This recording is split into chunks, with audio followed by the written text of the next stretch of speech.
Meditation mysteries में आप सभी का स्वागत है।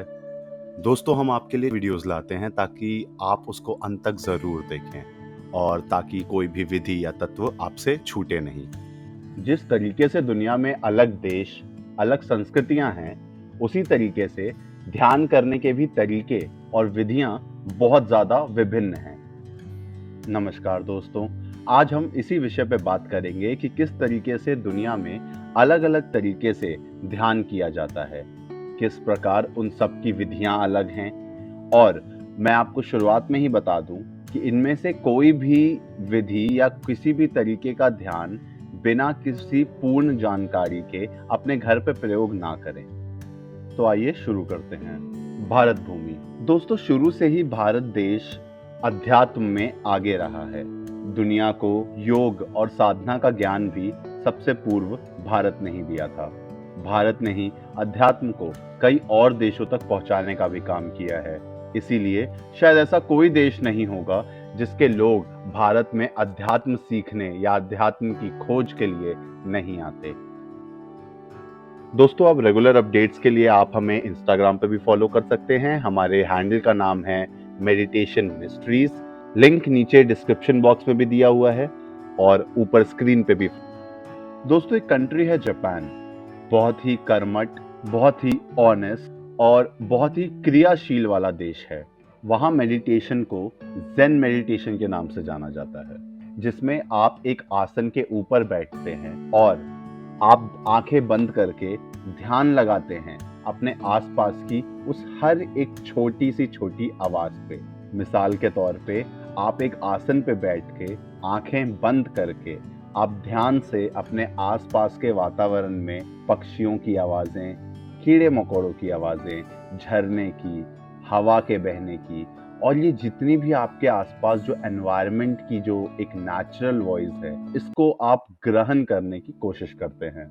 यूं तो ये जापान में बहुत ज्यादा फॉलो किया जाता है, पर लोगों का ये भी कहना है कि ये भी भारत से ही निकली है। भारत में हम इस विधि को कहते हैं दृष्टा भाव। चाहे वो श्री कृष्ण हो, चाहे वो महावीर हो या बुद्ध हो, ये सारे हमारे भगवान हैं और इन्हीं लोगों ने ध्यान का प्रचार प्रसार किया है। इसी क्रम में अब बात करते हैं तिब्बत के बारे में। तिब्बत में दोस्तों लामाज रहते हैं और उनकी ध्यान की जो विधि है वो महात्मा बुद्ध के द्वारा दी गई है और वहाँ इस क्रिया को बैलेंस मेडिटेशन के नाम से जाना जाता है। दोस्तों, प्रारंभ रूप से इसमें आप एक पैर के ऊपर खड़े होते हैं और कुछ दिन वैसे ही अभ्यास करते हैं। कुछ दिन के बाद आप अपना पैर बदलते हैं और दूसरे पैर यानी एक ही पैर के ऊपर खड़े होके आप ध्यान करते हैं। शरीर का लक्ष्य ये होता है कि किस तरीके से वो अपने आप को इतना हल्का बना दें कि वो गुरुत्वाकर्षण के विरुद्ध अपने आप को फ्लोट करा पाएं और इसीलिए इनका मेडिटेशन काफी गुप्त है।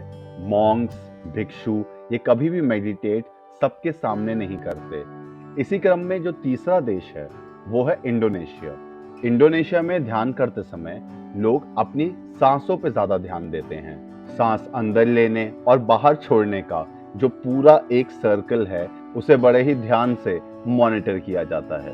दोस्तों, आपको ये जान के गर्व महसूस होगा कि ये भी जो क्रिया है या ये भी जो क्रिया शैली है ये भी भारत से ली गई है। हमारे देश में आज भी कई प्रकार के और कई तरीके के ध्यान किए जाते हैं। हमारा ये आपसे फिर से निवेदन है कि आप कभी भी जब भी ध्यान करें अपने गुरु या अपने मेंटर के मार्गदर्शन में ही करें और अगर आप ध्यान करना शुरू करना चाहते हैं तो आपको कई तरीके के टीचर्स और मेडिटेशन गुरुज और मेंटर्स यहीं मिल जाएंगे। तो जल्द ही मेडिटेशन टेक्निक्स और मेडिटेशन किस तरीके से करना चाहिए इसके ऊपर एक वीडियो हम भी लेकर आ रहे हैं। इससे आप आसानी से ध्यान करना और ध्यान की विधियां सीख सकते हैं। आज हमने बात की इन 3 देशों की अलग अलग मेडिटेशन टेक्निक्स के बारे में। अब अंत में एक सीक्रेट मेडिटेशन टेक्निक जो हमारे देश में ही होती हैं, जो हमारे ऋषि मुनि, हमारे ब्रह्मज्ञानी लोग सदियों से गुफाओं में करते आ रहे हैं और इसका वर्णन जल्द ही आपको किसी किताब में भी नहीं मिलेगा, क्योंकि एक गुरु शिष्य परंपरा में ये बोले और सुने जाने की बात है। और अगर आप किसी संत महात्मा से मिलें तो उनका सेवा सत्कार पूरा कीजिएगा और उसके बाद उनसे आप पूछ सकते हैं कि इस विधि के बारे में वो आपको थोड़ा और बताएं। अगर आप इस विषय पे या फिर आज जो हमने आपको बताया उस पर कुछ भी और जानना चाहते हैं तो नीचे कमेंट सेक्शन पे हमें ज़रूर बताइए। वीडियो कैसा लगा हमें ज़रूर लिखिए। वीडियो अच्छा लगा तो चैनल को लाइक कीजिए, सब्सक्राइब कीजिए, बेल आइकन दबाइए और हमारे नोटिफिकेशन मिस मत करिएगा। वैसे